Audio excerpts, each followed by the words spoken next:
On a sunny afternoon at Canaan University, Lily and Jack were strolling through the campus, chatting about their translation homework. Near the sports field, they spotted Dr. Annie Liu sitting on a bench under a shady tree, sipping tea and reading a book. "Dr. Liu," Lily called out, waving excitedly. "You're just the person we wanted to see." Dr. Liu looked up with a smile. "Lily, Jack, what brings you here? Is everything all right?" Jack chuckled. "We came across a sign near the gym that got us thinking about translation. The English said, 'Please drink water to stay hydrated after exercise.' But the Chinese translation was written as 'Qing yin dong ho bu chong sui fun bao chu jian kang,' which flips the order of the actions. Why is that?"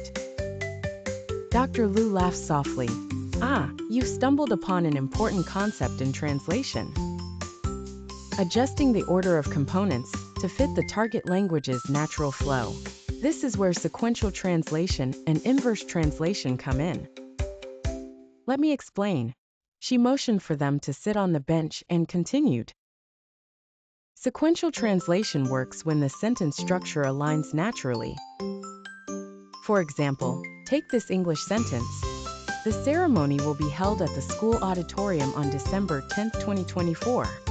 In Chinese, it translates as 一十引用符2024年12月10日天来商在学校来同行一十引用符."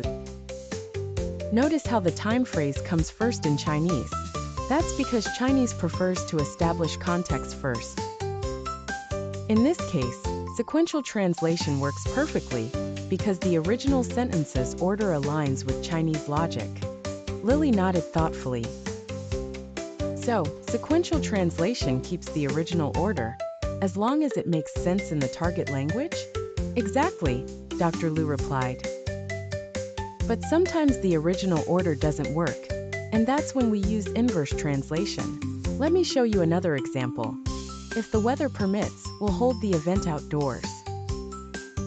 In Chinese, this becomes 天气允许的话，我们会在户外举办活动. Here, the condition, if the weather permits, is moved to the beginning in Chinese. This is because Chinese prefers to establish conditions or context first, whereas English allows more flexibility in clause placement. Inverse translation rearranges the sentence components. Jack scribbled in his notebook, nodding. So, inverse translation is like reassembling the pieces of a puzzle to fit better in the target language? Exactly, Dr. Liu said, smiling. Here's another fun example. You can enter the venue only after showing your ticket. In Chinese, it becomes 出示票根后，你才能进入会场. By placing after showing your ticket at the beginning, the sentence flows more naturally for Chinese readers. This small change ensures clarity and aligns with their linguistic habits. Lily grinned. It's like translation is half art and half science. You have to think about meaning, logic, and flow. Dr. Liu nodded. That's a great way to put it, Lily. Translation isn't just about swapping words. It's about understanding how languages work differently and adapting to that.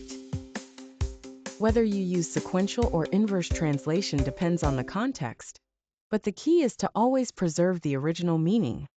Jack raised his hand playfully. One more example, Dr. Liu?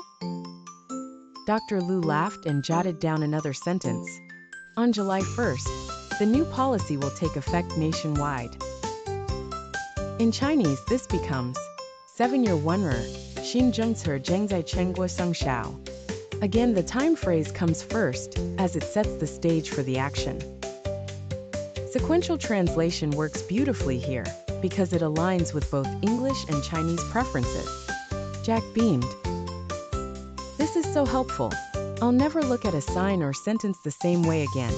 Dr. Liu smiled warmly. Good. Translation is all about balancing logic and creativity.